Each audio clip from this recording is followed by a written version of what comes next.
Que la paix, la grâce, la miséricorde, l'amour et la bénédiction du Saint-Esprit soient votre partage dans le nom puissant de notre Seigneur Jésus-Christ.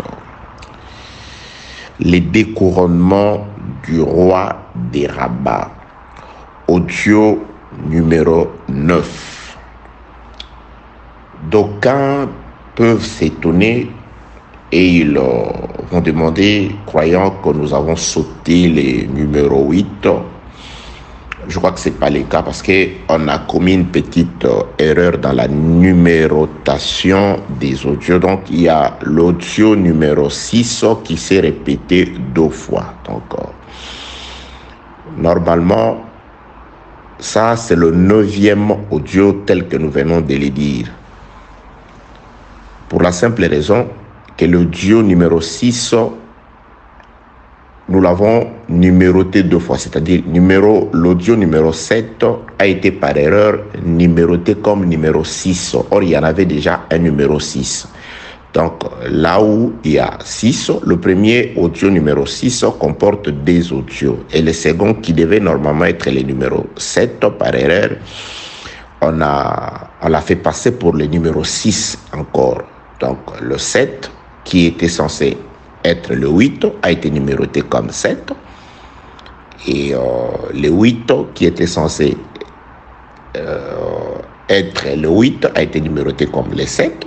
C'est pourquoi nous rattrapons. Au lieu d'écrire audio numéro 8, nous écrivons directement audio numéro 9. Donc, vous n'aurez qu'à remplacer ce que vous avez écrit ou ce qui a été écrit pour vous comme le numéro 8, c'est normalement, et comme le numéro 7, c'est normalement le numéro 8. Donc, nous sommes passés par écriture de l'audio numéro 7 au numéro 9. Donc, nous avons juste rétabli la réalité.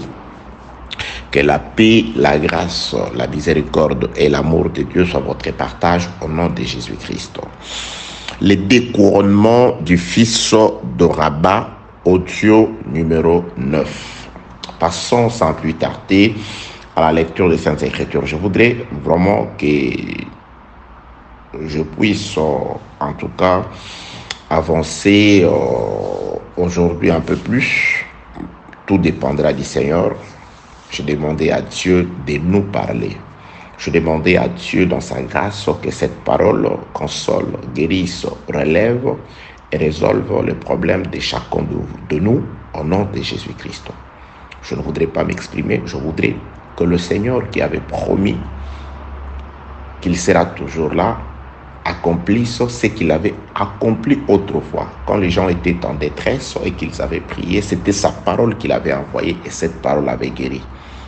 Que Dieu accomplisse la même chose aujourd'hui, que cette parole ne sorte pas seulement pour être agréable aux oreilles, mais qu'elle puisse consister à une puissance du salut, une puissance de rétablissement et une puissance d'assistance à tous égards. Paix, grâce, miséricorde et amour de Dieu sur mes compatriotes célestes au nom de Jésus-Christ. Nous prenons les Saintes Écritures de Samuel chapitre 12. Je vais paraphraser. Je commence la lecture au 29e verset. 2 Samuel chapitre 12, le verset 29. David rassembla tout le peuple et marcha sur Rabat. Il l'attaqua et s'en rendit maître. Il enleva la couronne de dessus la tête de son roi. Vous voyez, le découronnement du roi de Rabat. Donc, David enleva la couronne de dessus la tête de son roi. Elle pesait 1 talent d'or et était garnie de pierres précieuses. On l'a mis sur la tête de David, qui emporta de la ville un très grand butin.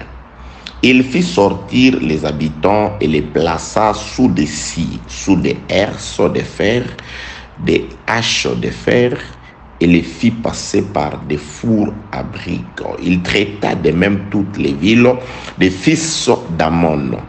David retourna à Jérusalem avec tout le peuple.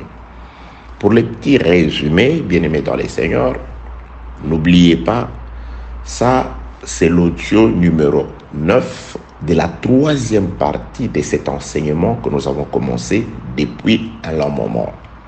Cet enseignement a été subdivisé en 3 parties. La première partie s'intitulant « Qui sauva Bathsheba de la mort ?» comporte 8 audios. Et la seconde partie, dans le même ordre d'idées, qui a été intitulée « L'épée des fils d'Ammon pour l'expiation de Bathsheba » comporte 15 audios. Et là, c'est la troisième et la dernière partie d'après mes prévisions, lesquelles nous sommes arrivés au 9e audio. Je vous souhaite bonne détente. Je voudrais, comme d'habitude, rappeler à celui qui ne pourra tomber que sur cet audio, je viens de vous rappeler qu'il y en a des audios qui précèdent celui-ci. N'hésitez pas, comme font vos prédécesseurs, entrez en contact par la personne au moyen desquels vous avez reçu ces audios. Par lui, vous aurez en tout cas les audios précédents. Je crois que par la grâce du Seigneur, vous ne regretterez pas le temps que vous aurez à mettre pour auditionner le message du Saint-Esprit adressé particulièrement pour vous, de manière d'abord à vous rapprocher du Seigneur et à vous assurer ce repos éternel, raison par laquelle Jésus-Christ, la seule raison par laquelle Jésus-Christ est mort, c'est pour vous accorder le repos éternel et aussi vous assurer la protection et l'assistance pendant que nous sommes encore dans ce monde. Que la paix, la grâce et la miséricorde de Dieu soient avec vous au nom de Jésus-Christ. La portion des Écritures que nous venons de lire détaille un événement. David qui sort et va faire la guerre au roi des fils des Ammonites, qui s'appelle le roi Hanoun. David va vaincre ces rois et il va se permettre un geste prophétique, celui de pouvoir faire passer la couronne qui était sur la tête de ces rois sur la sienne. Donc la couronne passe de la tête du roi des fils des Ammonites qui habitait la ville de Rabat, qui s'appelait Hanoun. Donc Hanoun est découronné par David.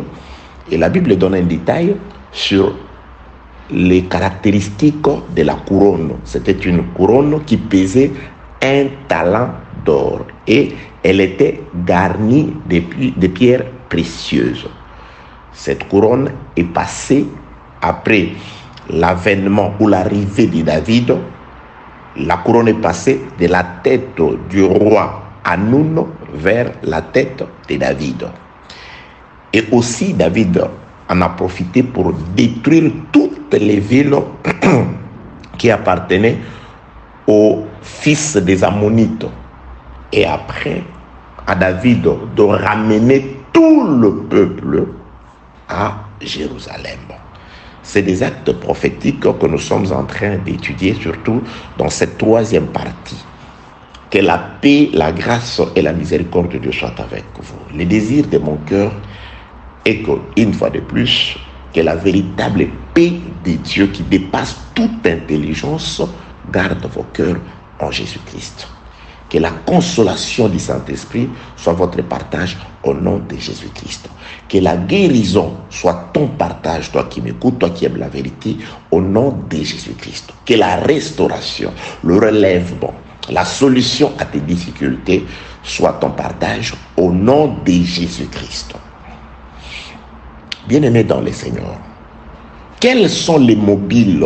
Qu'est-ce qui a poussé David à venir commettre cet acte-là, c'est-à-dire à se déplacer de Jérusalem vers Rabat, la ville des fils des Ammonites, pour détruire la ville, vaincre les rois et récupérer sa couronne d'un talent garni d'or?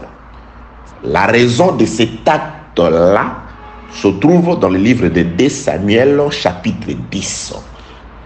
Qu'est-ce qui a fait déplacer David? C'est l'acte commis par le roi Hanoun. Donc, le premier à être odieux à l'autre, ce n'était pas David. Ce que David fait, c'est juste une réplique proportionnée aux fautes qu'a commis le roi Hanoun. Donc, c'est une réplique, c'est une revanche. Il vient venger quelque chose. David vient corriger une erreur. Quelle était l'erreur commise par le roi Hanoun? Des Chroniques, chapitre 10e. Il est arrivé, je veux juste faire un résumé, il est arrivé que ce roi a perdu son père,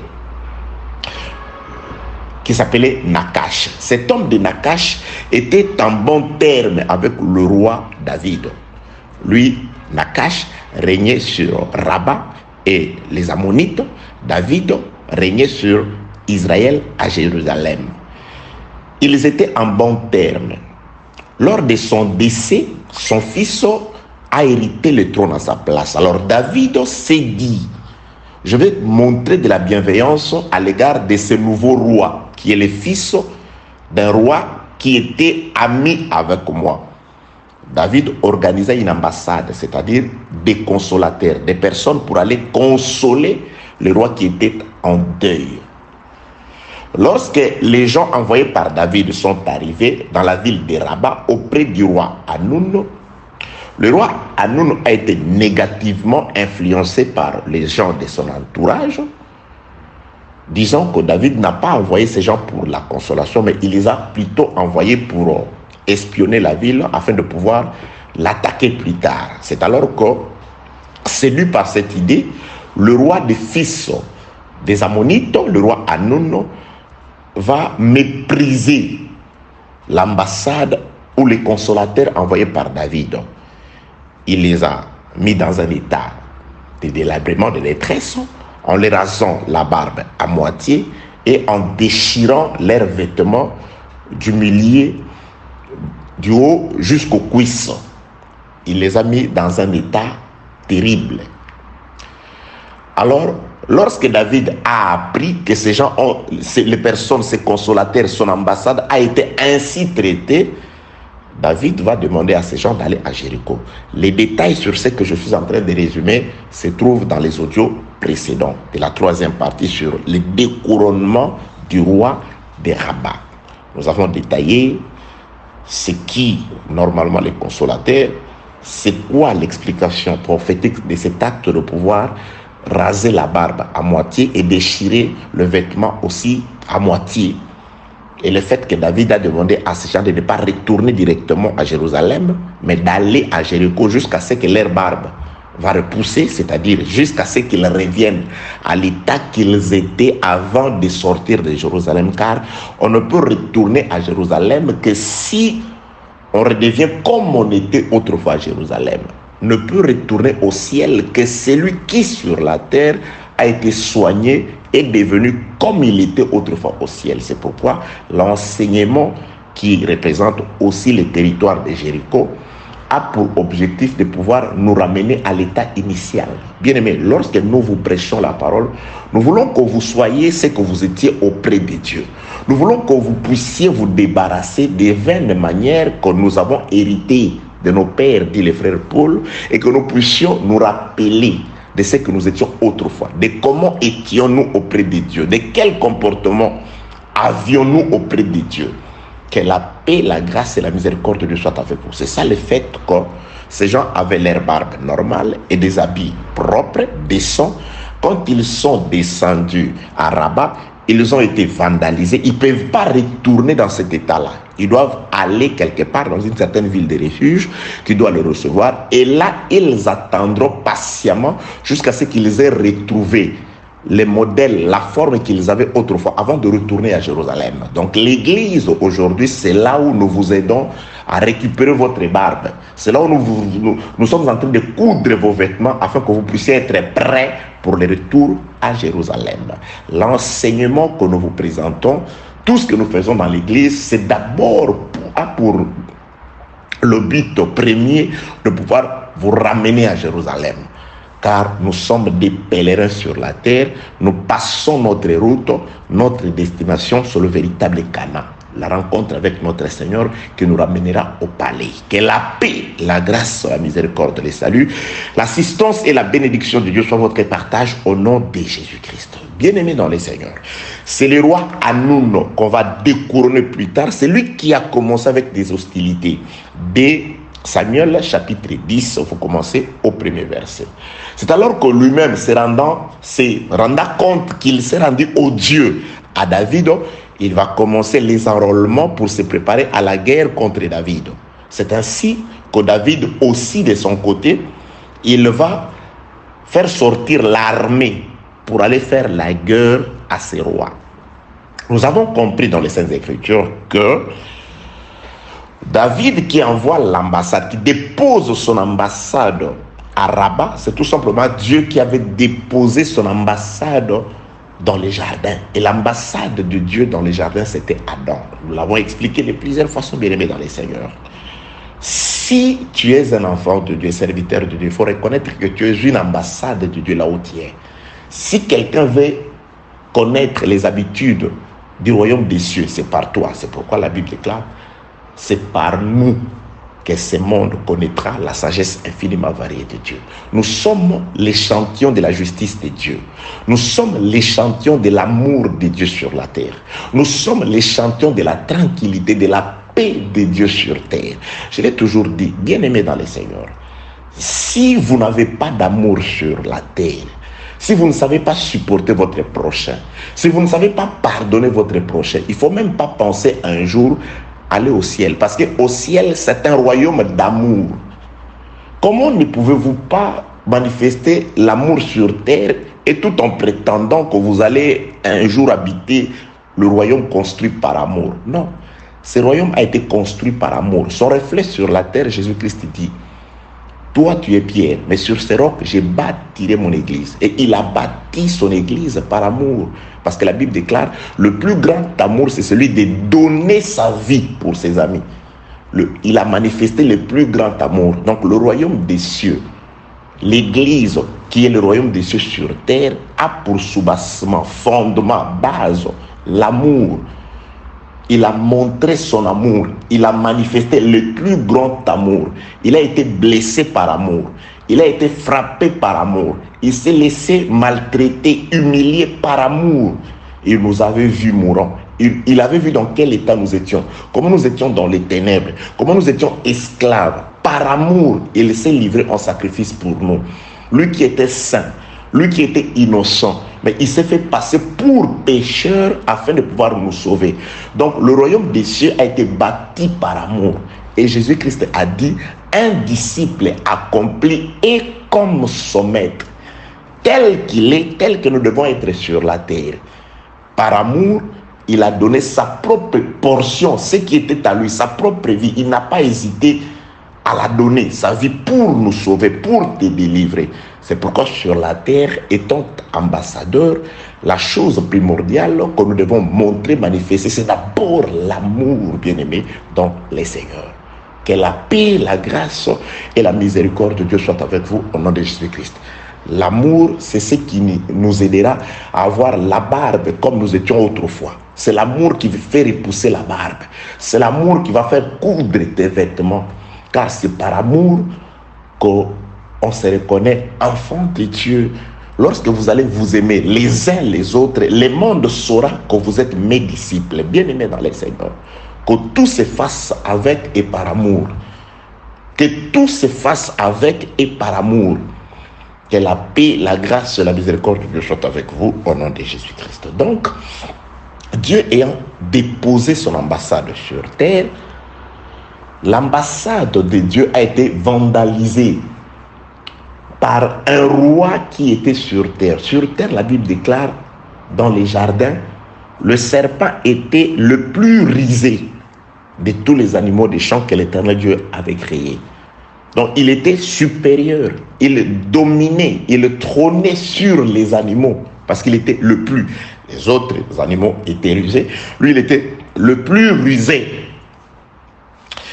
Il y a un enseignement que je suis en train de promettre à l'Église. Dieu nous a fait voir des choses vraiment exceptionnelles et formidables en ce qui concerne la relation entre le serpent, la femme d'Adam et Adam. Je crois qu'on est juste en train de pouvoir égratigner cela. Le serpent n'en voulait vraiment pas à la femme. Le serpent est juste passé par Ève pour atteindre Adam. Le serpent s'est servi de l'amour d'Adam pour Ève afin de pouvoir l'atteindre. Le serpent comprenait que la faiblesse de l'homme, c'était la femme. Donc si je passe directement par l'homme, je ne l'aurai pas. Il faut que je passe par la femme. C'est exactement ce qui s'est passé à la croix. On ne pouvait pas avoir Jésus-Christ si on ne passait pas par nous. Jésus-Christ est mort par amour à nous. Quand ils se sont présentés et qu'il leur a posé la question, qui cherchez-vous? Quand ils ont prononcé son nom, ils sont tous tombés. Mais il m'a vu mourant. Il m'a vu dans l'impudicité, dans le mal, dans les chaînes de ténèbres. Il dit non. Si je commence je continue à faire tomber les gens, à faire reculer les gens, comme ce fit le cas à Sinaï, Blanchard ne sera pas sauvé. Ses frères qui est au Cameroun, qui est dans les outre-mer là-bas ne seront pas sauvés. Les frères qui sont partout éparpillés, il faut qu'ils soient unis. Il faut que je les unisse par mon sang. Comme dit le frère Jean par les sacrificateurs, lorsque les sacrificateurs a déclaré qu'il était normal qu'un homme meure pour sauver la nation. Le frère Jean, poussé par le Saint-Esprit, dit que étant souverain sacrificateur, là, il ne savait pas, cette année-là, il ne savait pas qu'il était en train de prophétiser que Jésus-Christ devait mourir pour réunir dans un corps tous les enfants de Dieu éparpillés. Nous étions tous éparpillés. Comme dit l'Ecclésiaste, il y a un temps pour jeter le pierre et il y a un temps pour ramasser le pierre.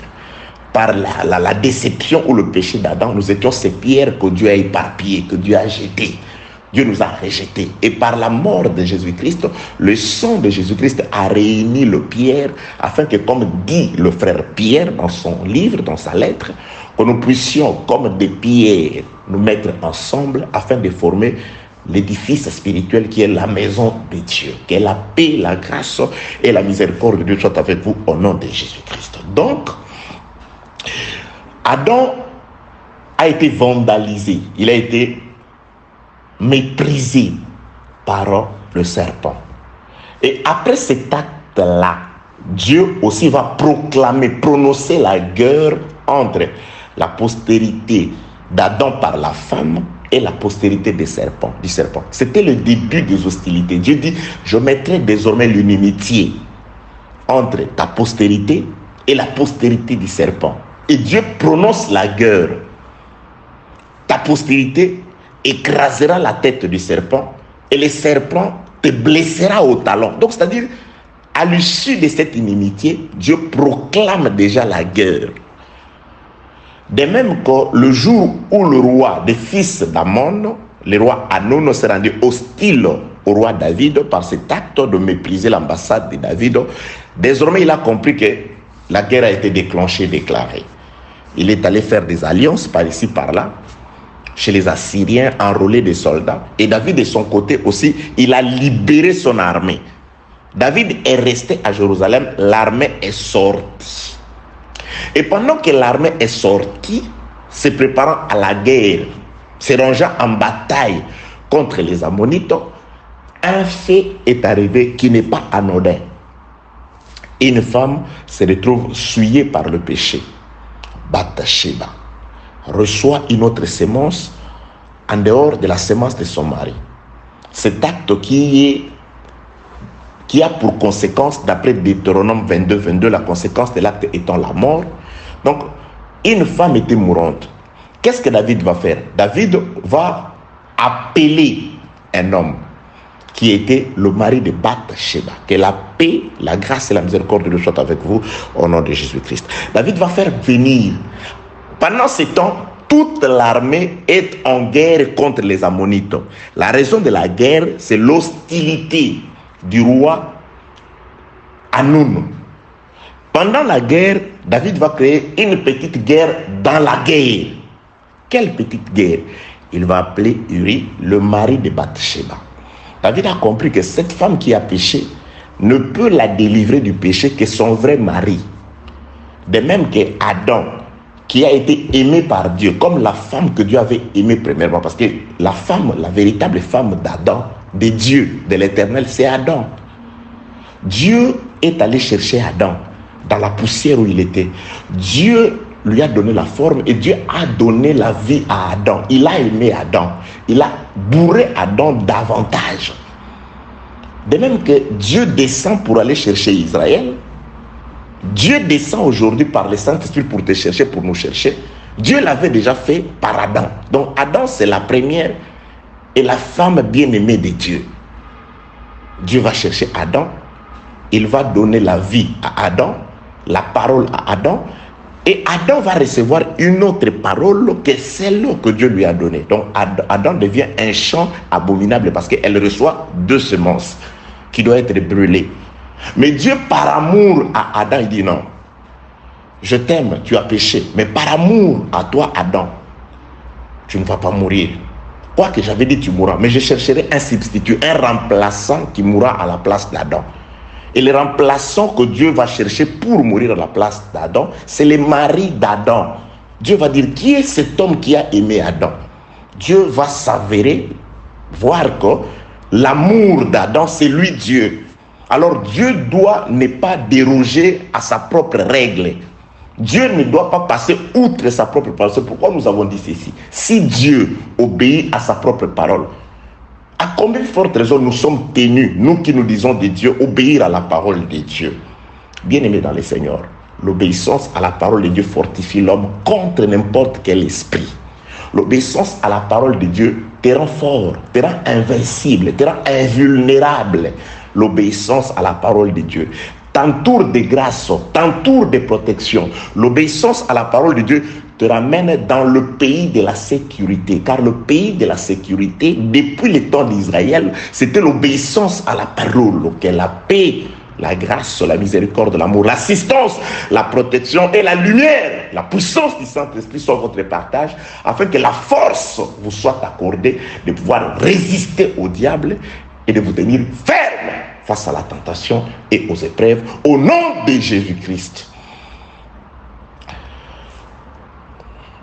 Dieu, pour le salut de sa femme, doit chercher le mari qui aime cette femme pour mourir, car c'est l'homme qui doit mourir à la place de la femme. Et Dieu se voit que celui, Dieu, qui doit mourir pour sauver sa femme Adam, pour sauver l'humanité.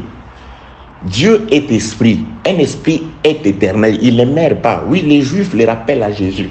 Mais pourquoi? Comment dis-tu que tu mourras? Car nous savons que les Christ ne meurent pas. Ils ont raison. Jésus-Christ, il dit, oui, vous avez raison. Ils ont raison. Les Christ ne meurent pas. Et lui, quand il dit qu'il va mourir, ils ne comprennent pas. Oui, parce qu'eux ne comprenaient pas l'aspect, la puissance dans la faiblesse, parce que c'est ça le grand mystère que les hommes ne comprennent pas. Certaines personnes, il y a des prédicateurs qui se disent grands, qu'on dit être grands, qui écrivent des livres et consorts, qui ont formé des communautés, mais qui ne savent pas comprendre ce mystère de la plénitude dans un vase de terre, du vin nouveau dans des vieilles outres qui doivent éclater. C'est ça Jésus. Le vin nouveau, un vin qui n'était pas encore, parce que Adam et toute l'humanité, nous étions des vieux vins. Maintenant, Dieu va prendre un vin nouveau. Il va le placer dans une vieille outre, c'est-à-dire dans un corps de la chair. Comme Jésus-Christ avait déjà dit dans sa parabole, que lorsqu'on prend du vin nouveau et qu'on le place dans des vieilles outres, les outres finissent par éclater. Donc l'œuvre de la croix, c'était l'éclatement des vieilles outres qui ne pouvaient pas contenir pendant longtemps les vins nouveaux. La plénitude de la divinité. Jésus-Christ dit, l'esprit est bien disposé, mais la chair est faible. Donc, mariage entre la puissance, la force et la faiblesse. Jésus-Christ était ce mariage-là. La plénitude dans un corps, quelque chose qu'on ne pouvait pas expliquer. Mais Moïse l'avait déjà vu et il s'est étonné. Moïse a vu un buisson en train d'être pris par le feu, mais qui ne se consumait pas. Ça, c'est la vision que Moïse avait. C'est celui qui a dit à Moïse, quand Moïse a demandé à ces buissons qui pouvaient supporter le feu. Vous voyez ça?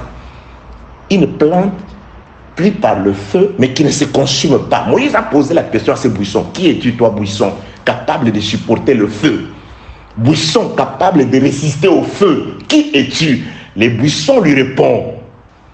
les corps capables de supporter le feu, la plénitude, de concentrer le feu. Je suis le Dieu d'Abraham, d'Isaac et de Jacob. Va dire à ce peuple, celui qui s'appelle je suis m'envoie vers vous. Pour Moïse, il reconnaît que je suis, c'est le buisson capable de pouvoir supporter le feu. C'est le buisson que le feu ne peut pas consumer. Et les Juifs, un jour, ils se présentèrent à Jésus-Christ, il leur dit, les prophètes sont morts, et toi tu dis que celui qui croira à tes paroles ne mourra pas. Tu prétends être plus grand que notre père Abraham. C'est alors que Jésus-Christ va leur dire qu'avant que Abraham, votre père, fût, je suis. Les Juifs disent non, ça n'est assez. Non. Parce que les Juifs ne prennent pas ça pour une phrase. Ils savent que je suis, c'est celui qui leur a délivré de l'esclavage en Égypte. Je suis, c'est un buisson capable de contenir le feu. Alors dire, non, là, toi qui es homme, tu te fais Dieu, on va te lapider. Alors jusqu'à ce jour-ci, les gens ne comprennent pas comment Jésus-Christ est Dieu. Voilà l'explication. Que la paix, la grâce et la miséricorde de Dieu soient avec vous au nom de Jésus-Christ. Donc, Jésus-Christ, c'est le feu dans le buisson. Les buissons ne se consument pas. Ça, c'est la vision. Moïse dit, je n'ai jamais vu pareille chose. L'œil n'a jamais vu ça. Donc, je vais me détourner. Qu'est-ce qui se passe? C'est pourquoi, quand ces buissons, le même buisson est descendu, je suis, quand il parlait, les gens disaient, jamais homme n'a parlé comme cet homme. Jamais homme n'a parlé comme cet homme. Il faisait des miracles et des choses comme personne n'avait fait avant lui. C'est ce qui a étonné Moïse. Que la paix, la grâce et la miséricorde de Dieu soient avec vous. Donc, je suis en train de dire que tout ça, c'est Dieu qui doit accomplir sa parole. Il doit mourir parce qu'il est l'amoureux, l'amour, l'amant, le chéri, le bien-aimé d'Adam. C'est lui qui a aimé Adam. Comme la loi, la règle est que le mari doit mourir. Alors Dieu, s'il reste esprit, Adam ne sera pas sauvé. Adam sera toujours sous la menace des morts. La mort va étrangler, va en finir avec la vie d'Adam. Dieu doit adopter une nature pour sauver Adam.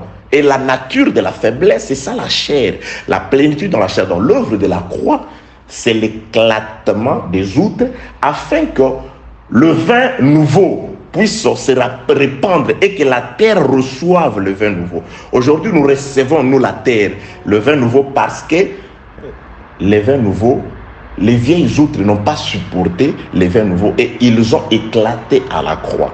L'œuvre de la croix, c'est la séparation entre les chairs, entre plutôt la chair et l'esprit. Je remets mon esprit. Mon Dieu, pourquoi m'as abandonné? Pourquoi m'as-tu abandonné? La chair est abandonnée, c'est-à-dire que c'est la séparation. Aujourd'hui, si autrefois nous avons connu les seigneurs quant à la chair, aujourd'hui, les seigneurs qui nous parlent à l'église, c'est l'esprit. C'est que l'esprit dit à l'église. L'esprit utilise des vases à ce jour qu'on appelle le ministère afin de pouvoir s'adresser aux mortels et que ceux qui reçoivent l'enseignement de l'esprit par le ministère puissent passer des êtres mortels à des êtres immortels. C'est pourquoi Jésus-Christ disait que celui qui croira à mes paroles, il vivra.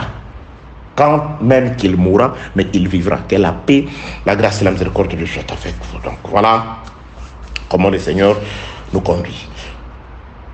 David aussi va procéder à la même pratique. Il va chercher la femme, plutôt le mari de Bathsheba. C'est qui le mari de Bathsheba? Le mari de Bathsheba aussi, c'est lui qui a aimé Bathsheba, c'est lui qui l'a épousée, c'est lui qui l'a aimée avant qu'elle ne puisse recevoir la seconde sémence.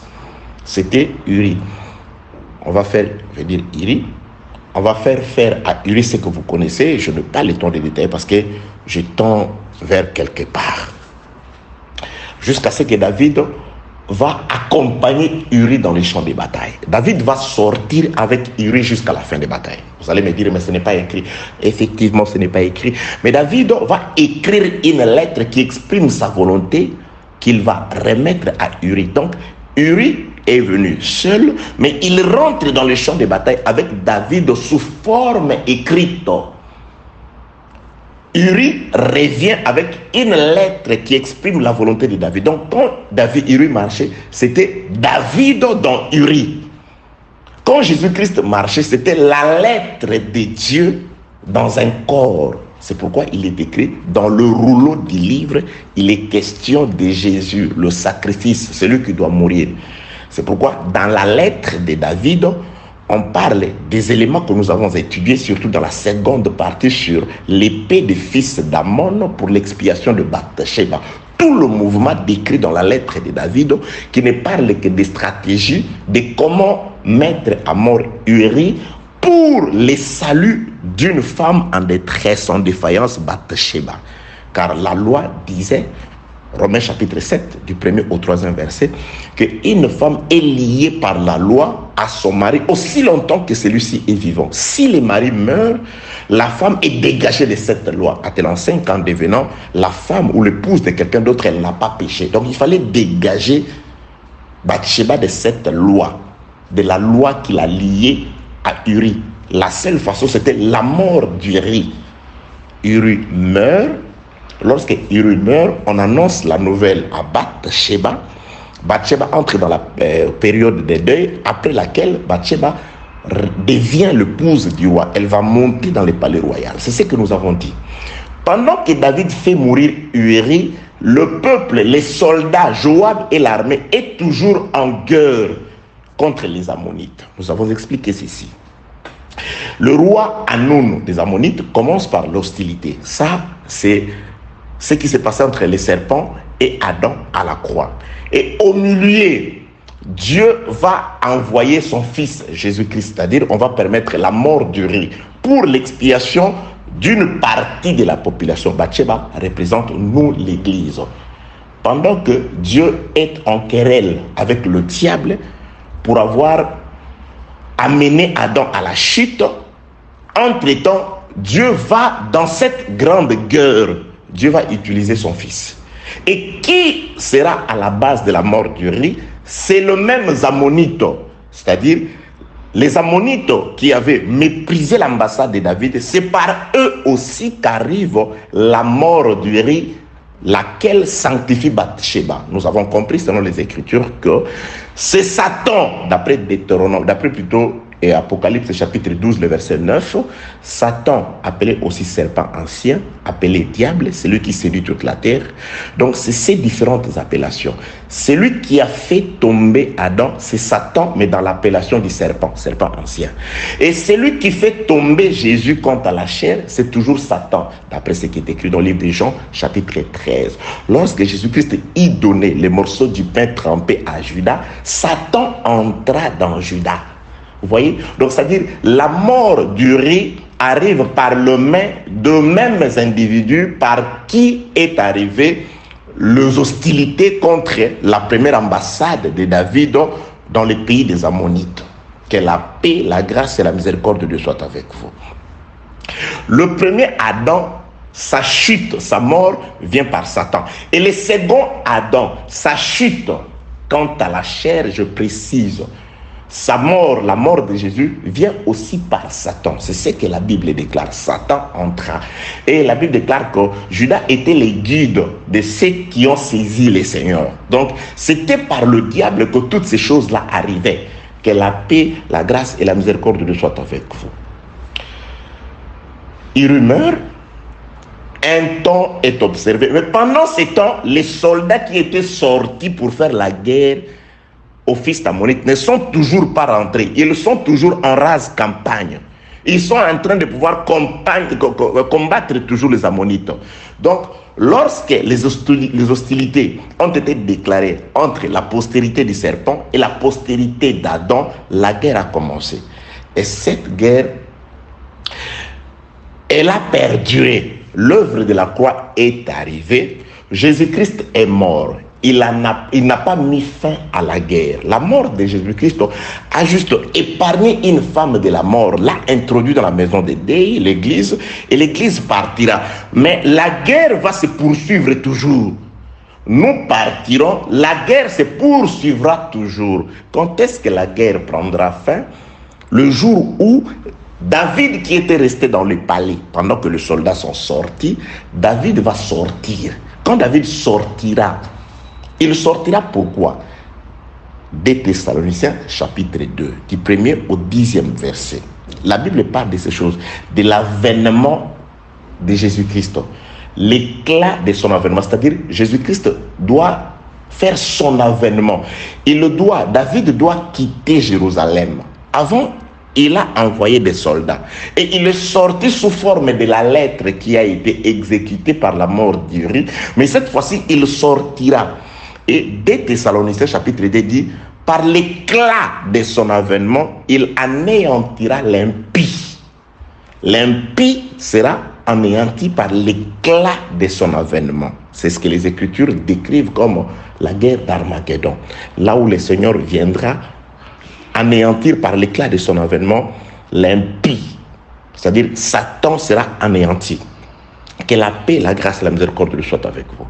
Mais pourquoi l'est-il? Pourquoi est-ce qu'on vient faire la guerre?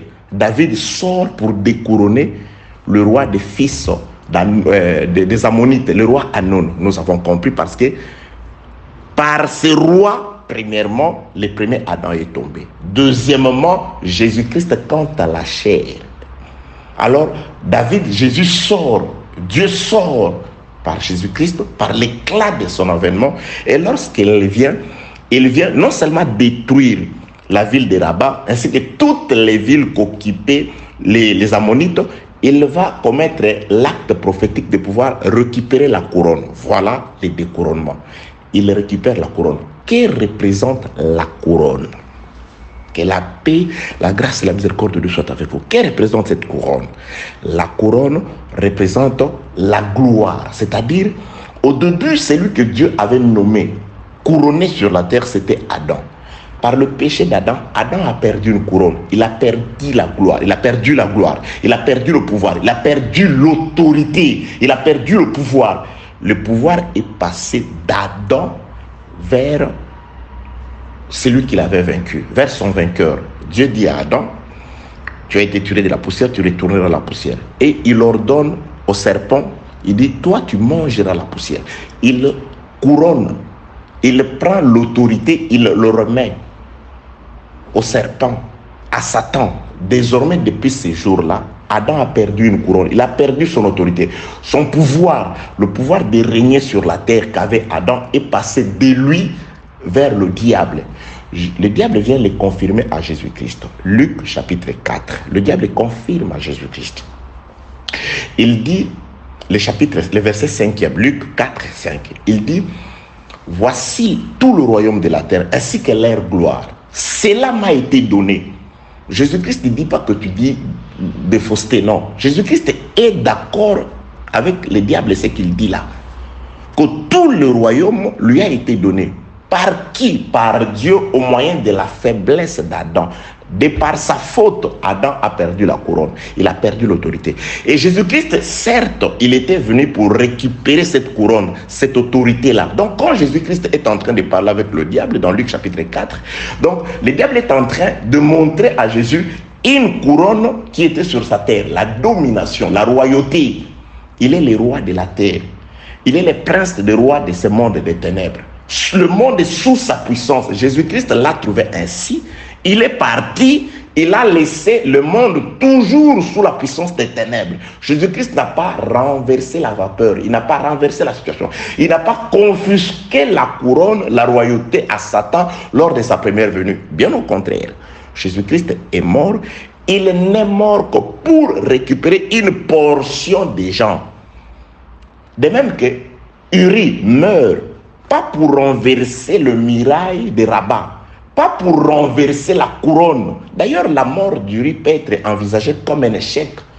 Le diable pouvait s'entarguer, se battre la poitrine, dire voilà, nous l'avons anéanti. Nous avons tué un de leurs puissants, un soldat vaillant est mort. Un des soldats aimés par David est mort. Ne comprenant pas le plan de David. Le plan de David était que la mort d'Uri, quoique faisant partie d'une petite guerre dans la grande guerre, était pour l'expiation d'une femme. Une femme d'abord doit être sauvée. La mort de Jésus, c'était pour éclairer Une partie, Gozen, reçoit la lumière, mais tout le territoire égyptien continue à être dans les ténèbres, toujours sous le règne des pharaons. Gozen, tout simplement, tout se passe bien. L'église, c'est ça le temps que Bathsheba est en train de passer. Son mari est mort, elle est en train de pleurer, personne ne la condamne plus, personne ne demande plus qu'est-ce qui se passe, où est ton mari. Même si on la voit flirter avec un autre, on ne peut plus la demander parce que son mari est déjà décédé. Elle est dégagée de cette loi-là. C'est pourquoi aujourd'hui, le Saint-Esprit peut nous prendre parce que celui qui nous a aimés est mort pour nous, Jésus-Christ. Aujourd'hui, Dieu par le Saint-Esprit est en train de régner dans nos cœurs. Dieu par le Saint-Esprit est en train de nous aimer, de nous protéger, de mettre à notre disposition ce qu'il avait promis dans la loi. Les désirs de la femme se porteront vers son mari et son mari domine. La domination du mari, c'est la manifestation de la puissance, de l'amour, de la richesse, de la gloire du mari dans la femme. C'est pourquoi, quand tu es l'épouse de Christ, tu dois vraiment prendre le temps de pouvoir montrer à Dieu. La prière, bien aimée dans le Seigneur, pour quelqu'un qui a la connaissance des Écritures, c'est une conversation. Elle peut durer 4 heures, 5 heures, 6 heures. Oui, quand tu es bien disposé, quand tu as vraiment des choses à dire à Dieu, tu ne balbuties pas, tu ne cherches pas les mots ça et là. Parce que dans la conversation, Seigneur, quelle est cette... l'inégalité entre les maris et la femme? C'est trop criant. Ça ne se voit pas comme si j'étais l'épouse du Saint-Esprit, comme si j'étais l'épouse du roi des rois, des seigneurs des seigneurs. Où est ta gloire dans ma vie? Pourquoi ne la manifeste pas? Peut-être le mari te dira que mon épouse, je suis là pour te montrer mon amour, je suis là pour te combler des richesses et des biens. Mais c'est parce que tu n'es pas vraiment soumise. Montre-toi aussi soumise. Sois soumise à la parole. Tu verras ma gloire. Que la paix de Dieu soit avec vous au nom de Jésus-Christ. C'est pourquoi un homme, un enfant de Dieu, dans la prière, il voit Dieu à travers l'écriture. Il parle à Dieu et il entend Dieu le répondre à travers l'écriture, bien-aimé dans le Seigneur. Vous connaîtrez la vérité vous affranchira. Et la vérité vous rendra libre. Pas la liberté de dire n'importe quoi, de faire n'importe quoi, mais la liberté de vaquer dans la prière. La liberté de parler avec l'époux. La liberté, bien aimé, de ne pas craindre qui que ce soit ou quoi que ce soit. Vous serez rassuré de la présence de l'époux. La crainte de Dieu vous rassure. La vie de la sainteté, de la sanctification vous rassure qu'il est là, qu'il regarde. Il est là parce que la sainteté, c'est Dieu. La sanctification, c'est Dieu. La crainte de Dieu, c'est la preuve que Dieu t'aime, Dieu est avec toi, il te protège. Quelle que soit la situation, Dieu te dira comme à Job, tu t'hériras de la dévastation. Qu'il y ait épidémie, tu seras en sécurité. Tu ne craindras rien parce que ton époux est là. Il domine. Et lui, quand il domine, c'est la lumière qui t'éclaire. Et là où est la lumière, les ténèbres ne peuvent s'approcher. C'est naturel. Entrer dans une pièce ténébreuse, allumer, juste appuyer sur le petit bouton, fermer l'interrupteur. Quand c'est fini, lorsque la lumière arrive, vous n'avez pas besoin de chercher un pagne pour commencer à chasser les ténèbres. C'est un automatisme qui se déclare, qui se déclenche automatiquement. La lumière, absence, la fuite des ténèbres. Restez en Dieu, aimez Jésus, écoutez Jésus, respectez Jésus. La lumière du Saint-Esprit va vous éclairer. Et lorsque la lumière vous éclaire, c'est la colonne de feu. Quand il vous conduit, il vous montre non seulement le chemin, il vous montre aussi les endroits pour vous reposer. C'est-à-dire, il vous conduit dans le repos. Gloire à Jésus-Christ. Aimons Jésus-Christ non seulement avec la parole, mais aussi dans la conscience, tout en reconnaissant que Dieu aime que nous fassions ce qu'il aime. C'est alors que lui se manifestera comme un mari dominant sur nous. Que la paix, la grâce et la miséricorde de Dieu soient avec vous au nom de Jésus-Christ. Donc, nous avons une petite guerre dans une grande guerre. La grande guerre est que Adam a perdu la royauté. Il a perdu une couronne. Et Jésus-Christ arrive. Pilate lui pose la question. Es-tu roi? Jésus-Christ pouvait dire, oui, je suis moi le véritable roi. Jésus-Christ dit, je suis effectivement roi. Mais mon royaume n'est pas de la terre. Mais Jésus-Christ règne. Il dit, si je pouvais dire, si j'étais roi de la terre, je vais demander à mes serviteurs de pouvoir me défendre. Ils se seraient battus pour moi. Mais je ne l'ai pas fait parce que mon royaume n'est pas de la terre. Jésus-Christ reconnaît que dans sa première venue, il a trouvé et laissé César comme roi. Il est au-dessus. César est au-dessus. Les Juifs les rappellent à Pilate.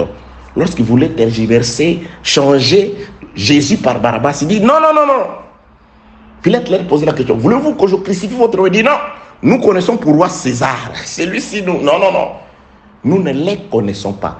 C'est l'équivalent du peuple d'Israël qui s'approche de Samuel pour lui demander un roi.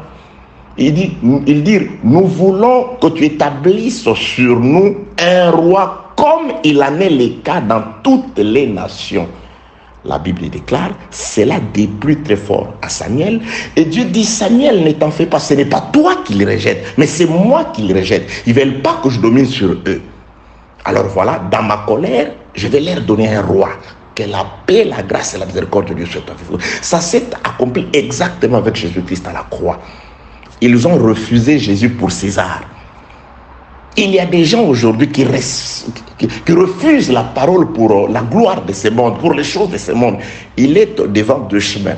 Obéir à la parole et marcher selon César, selon les choses de ce monde. Il choisit de pouvoir satisfaire un besoin temporel comme l'avait fait son grand-parent, son parent Ésaü, qui avait méprisé les droits spirituels, les droits de naissance qui étaient invisibles et spirituels à cause des choses de la terre.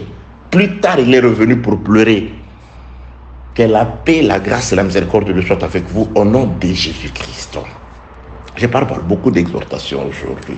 J'avais prévu de pouvoir nous parler d'autre chose, mais le Seigneur est en train de nous conduire comme j'avais demandé, que Dieu nous dise ce qu'il faut pour notre guérison, ce qu'il faut pour notre restauration, ce qu'il nous faut pour notre relèvement. Car Dieu m'a dit de pouvoir vous rapprocher de lui. Dieu m'a dit de vous dire qu'il est bon. Mais il veut tout simplement que vous accomplissiez ce qu'il dit la parole. Approchez-vous de Dieu. Il s'approchera de vous. Il vous attend. Il veut que vous fassiez le premier pas. Le papa, Luc 15, le fils prodigue, était toujours aux aguets. Il attendait. Lorsque l'enfant revenu en lui-même a dit, je retournerai vers mon père, je dirai, rien que la phrase, la disposition du cœur, qui dit, je retournerai vers mon père. Vous savez, ce qui a révolté son esprit, c'est la nourriture. Les carouges, les carouges des pourceaux. Les pourceaux, nous parlerons de ces carouges. J'avais prévu même de vous parler des pourceaux aujourd'hui. Alléluia, Dieu. Et puis c'est de nous. À cause de la nourriture, il dit non, non, non, non, non, cette nourriture ici que mangent les porcs, dans la maison de mon père, il y a du pain en abondance. Bien aimé, il y a du pain en abondance chez Dieu. Mais nous ne voyons pas ce pain. Mais vous voulez voir le pain avant de vous transformer en pain. Transformez-vous d'abord en pain avant de vivre le pain. Vous voulez voir la gloire de Dieu. Revêtez-vous d'abord de cette gloire à travers l'obéissance à la parole, à travers l'amour à la parole, à travers un cœur disposé, non seulement à écouter, aimer, mais à transformer sa vie selon ce que vous écoutez. Le frère Paul dit à Timothée, exerce-toi à la piété, c'est-à-dire tu dois quand même faire des exercices, tu dois prendre certaines décisions, tu dois faire des pas. Quand tu sens cette envie de pouvoir faire ce que tu sais ne pas être bon devant le Seigneur comme devant les hommes parce que tu le fais en cachette, tu dis non, je ne le fais pas, tu vas prier. Quand cette envie-là te monte à cœur, tu vas prier. Que la paix, la grâce et la miséricorde de Dieu soient avec vous. J'ai déjà enseigné ici qu'un enfant d'Israël qui avait perdu son bien, Lévitique chapitre 25, il avait 3 possibilités de pouvoir le récupérer. Une terre, une portion de terre qu'on avait perdue, qu'on avait vendue. L'enfant d'Israël, 3 possibilités lui étaient données. Il pouvait lui-même, s'il récupérait l'argent, aller remettre et récupérer son bien qu'il avait perdu. Lévitique 25. Et s'il n'a pas d'argent, il pouvait compter sur un proche parent. Un membre de la famille qui était riche, pouvait aller payer pour lui remettre son dû. Parce que la Bible déclarait qu'aucun héritage ne passera d'une tribu à une autre. Les enfants d'Israël devaient être attachés à leur héritage. C'est pourquoi Naboth ne pouvait pas céder la vigne. Parce qu'il comprenait cette loi. Que non, non, non, non. L'héritage doit rester dans ma famille. L'héritage ne peut pas passer de ma famille vers une autre. Même si c'est la proposition du roi. Même si la proposition est tellement alléchante qu'elle est accompagnée de l'argent. Je dirais non. C'est un problème d'héritage. Et de même que Ok, je n'entre pas dans le culte de Jézabel, parce qu'aujourd'hui nous assistons à des cultes de Jézabel. Parce que pour faire déplacer l'héritage, Jézabel va comprendre que le peuple est religieux. Aujourd'hui, il y a des gens qui sont religieux. Il suffit qu'on leur dise Jésus. Jézabel va faire organiser un jeûne de prière. Et il va utiliser les prophètes. Les prophètes qui vont prophétiser, parce qu'elle a en tête plutôt de pouvoir accomplir un dessein machiavélique, un plan satanique. Elle utilise les prophètes comme aujourd'hui, qui viennent contredisant la parole. Sous-entendu que non, Dieu n'a pas. Dieu te dit des choses qui ne se trouvent pas dans la parole, frère, sœur. Je parlerai de ces choses dans la suite des temps, parce que ça fait vague. C'est à la mode aujourd'hui. Il y a des choses terribles, méchantes qui se disent contre la parole, contre les saintes écritures. Il y a des choses dangereuses qui se disent. C'est pourquoi nous parlerons sur les eaux dérobées, les pains du mystère qui se trouvent dans la femme, dans la maison de cette femme-là, dans la maison de la folie, qui apparemment est une femme brillante. Mais qu'est-ce qu'elle donne comme nourriture? Le pain du mystère, les eaux dérobées, c'est-à-dire elle a quand même le pain, elle a quand même l'eau, mais des eaux, de l'eau dérobée. Le pain du mystère, ça veut dire quoi? Que la paix, la grâce et la miséricorde de Dieu soient avec vous. Donc, bien aimé, je suis en train de parler de l'héritage qui ne peut pas se passer. Je disais ceci. En Israël, il y avait 3 possibilités de pouvoir récupérer un bien qu'on avait perdu par pauvreté. Lorsqu'un enfant d'Israël devenait pauvre et qu'il cédait une portion de terre, il pouvait récupérer cette portion de terre de 3 façons. Premièrement, par lui-même. Il pouvait aller trouver de l'argent et venir récupérer cette portion de terre. Ou il pouvait aussi regarder un proche parent, un oncle paternel qui pouvait, ou un frère, un parent qui pouvait aussi payer pour lui. Ou la 3e possibilité, qui était la dernière, celle qui ne ratait pas, c'était un homme appelé jubilé, la 50e année. Là, c'était obligatoire. Tu dois sortir. Là, ça ne rate pas. Donc, il y avait ces 3 possibilités-là. Effectivement, l'homme qui avait perdu une femme et qui l'a récupérée de lui-même, c'est Jésus-Christ. Il a perdu l'humanité. Il a perdu sa femme. Jésus-Christ, c'est lui-même qui va payer pour nous récupérer. Il a payé ça. D'abord, tout, c'est Jésus. Les proches parents qui viennent payer, c'est Jésus toujours. Nous avons perdu la gloire de Dieu. Nous avons perdu la couronne. Jésus-Christ, comme les proches parents, il vient payer pour nous. C'est Jésus. Nous avons tout payé. Nous avons plutôt tout perdu. Nous n'avions ni or, ni argent. Nous n'avions personne sur la terre qui puisse nous sauver. Et lui arrive comme la 50e année jubilée, qui est le 8e jour, le jour de la circoncision.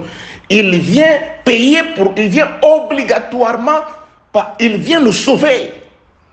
Là, je suis allé, tout c'est Jésus. Mais dans l'exhortation, je dis ceci. Aujourd'hui aussi, Dieu te parle. Quand tu écoutes l'enseignement te donne des armes capables de pouvoir aussi te racheter. La parole que nous vous prêchons, vous prêchons, vous communique le Saint-Esprit. Par le Saint-Esprit, vous avez aussi à vous exercer dans la piété. Là, je t'exhorte comme étant celui qui, par lui-même, peut racheter son bien, peut racheter sa vie. Bien sûr, Jésus-Christ a accompli l'œuvre de la croix, afin qu'aujourd'hui, par le ministère, que tu puisses écouter l'enseignement, la parole qui t'accorde la puissance, qui t'accorde les faveurs de Dieu, les grâces de Dieu qui n'a pas été accordées autrefois aux fils des hommes. La parole te les accorde afin de pouvoir t'arracher du mal. Tu prends une décision, mon frère. Qu'est-ce que tu attends pour changer? Qu'est-ce que tu attends pour réaliser l'exode? Tu écoutes l'enseignement. Mes bien-aimés, vous qui m'aimez, vous qui m'écrivez. Vous savez, je suis touché par vos écrits, par vos messages. Cet amour-là que vous témoignez pour moi, témoignez-le plus pour la parole que vous écoutez, pour la parole que je vous enseigne. Ma joie, bien-aimé dans le Seigneur, c'est que vous soyez les sceaux de mon apostolat, comme disait le frère Paul, c'est-à-dire que mon ministère se visibilise par votre façon de vous comporter. Que vous soyez les sceaux, la preuve que je suis un envoyé de Dieu.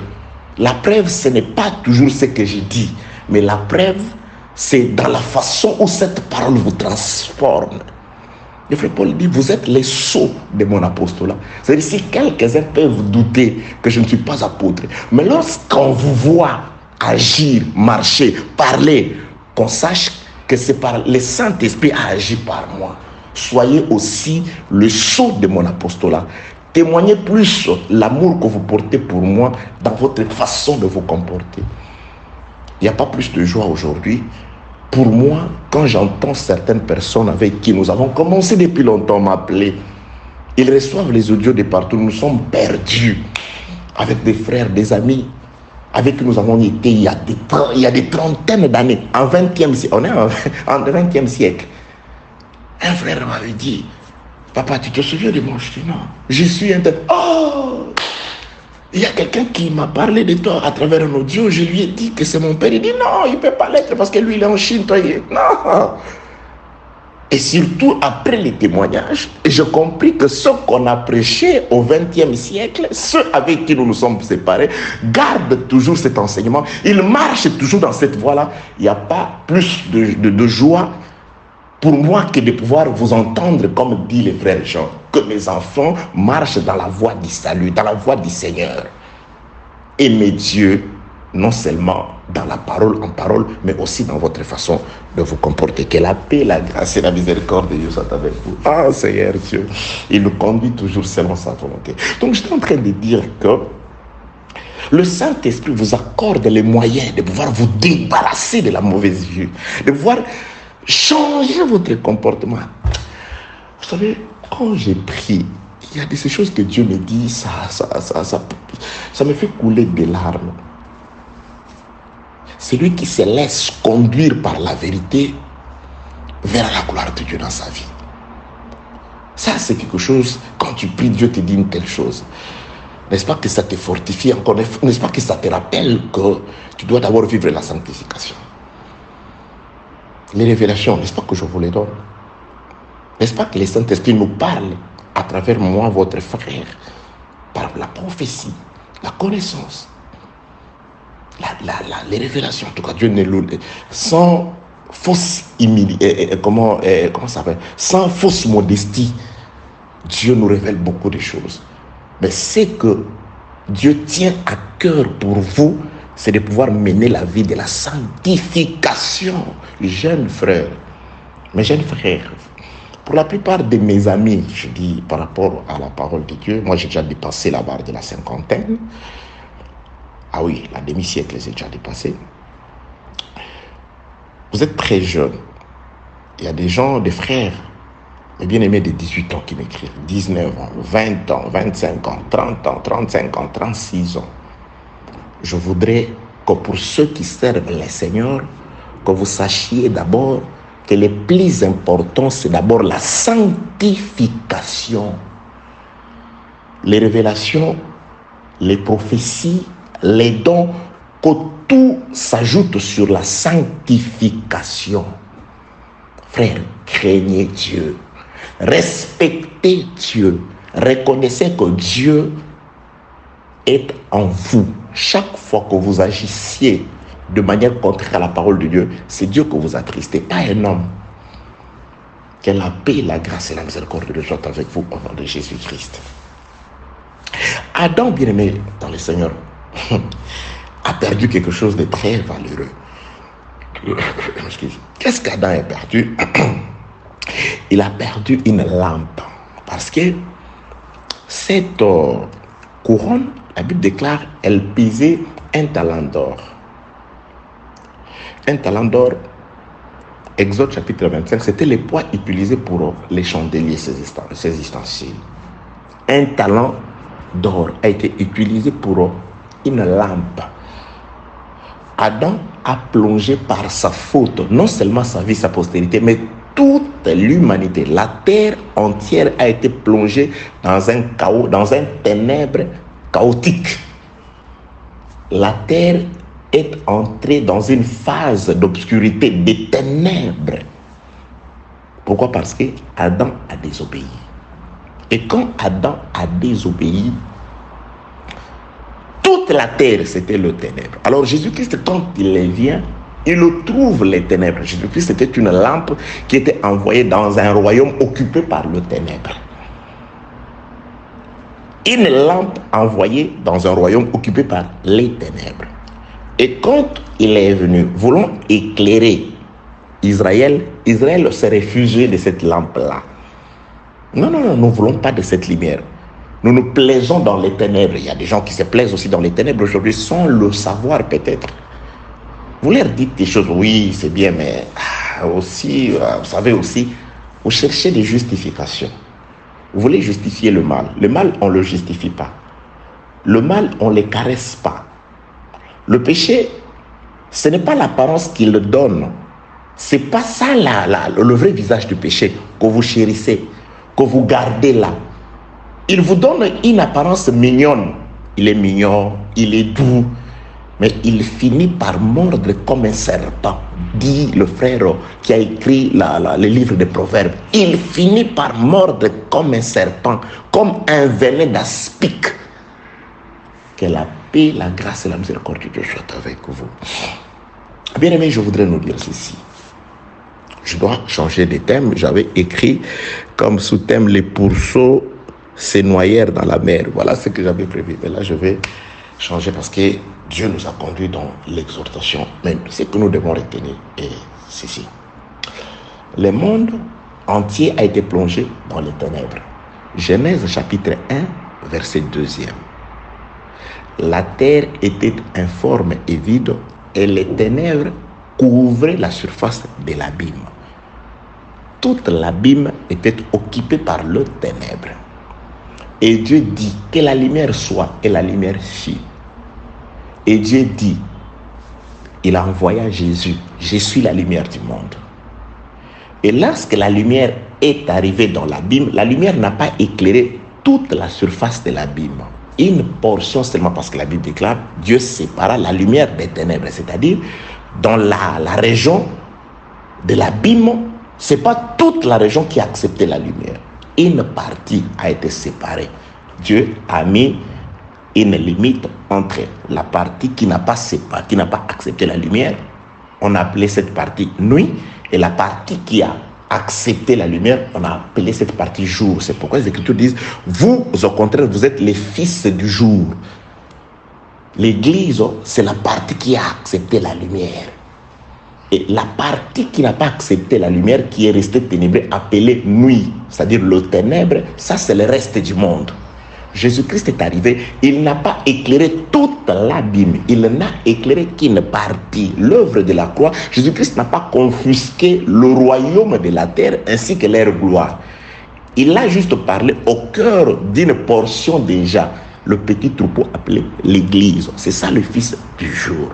C'est pourquoi nous avons vu dans un des audios qu'il faut que Jésus-Christ revienne comme les crocodiles dans les livres de Job chapitre 41. Il va faire bouillonner les fonds de la mer, c'est-à-dire la partie ténébreuse qui était restée. Jésus-Christ comme crocodile, Dieu dans sa vigueur. Là c'est David qui sort, qui va cette fois-ci. Joab et les autres, vous vous êtes amusés avec les Ammonites, vous n'avez pas détruit leur ville. Alors David sort maintenant, par l'éclat de l'avènement de David, il vient non seulement anéantir, il va récupérer la couronne qui est une lampe, afin de pouvoir éclairer, c'est-à-dire ramener le peuple à Jérusalem, éclairer la partie de l'abîme qui était restée dans le ténèbre. La terre tout entière sera récupérée et éclairée après que Jésus-Christ aura anéanti celui qui a plongé la terre dans les ténèbres. L'œuvre de la croix aujourd'hui, nous chassons le diable. Nous ne le lions pas. Nous ne les consumons pas. Il est là. Il a sa zone d'activité. Il a son camp que la lumière, quand il est allé, lui a laissé. La lumière a juste fait la séparation. Bon, vous restez de votre côté. Et nous restons aussi de notre côté. C'est pourquoi Jésus dit, bien aimé, je te dis, qu'il soit sorcier, sorcière, maître sorcier, je ne sais pas, occulte, si tu respectes la zone de sécurité, tu restes dans le côté qui s'appelle jour, aucun sceptre du ténèbre ne pourra t'atteindre, bien aimé dans le Seigneur. Il y a des gens, parfois, des gens qui craignent, sorcier, sorcier.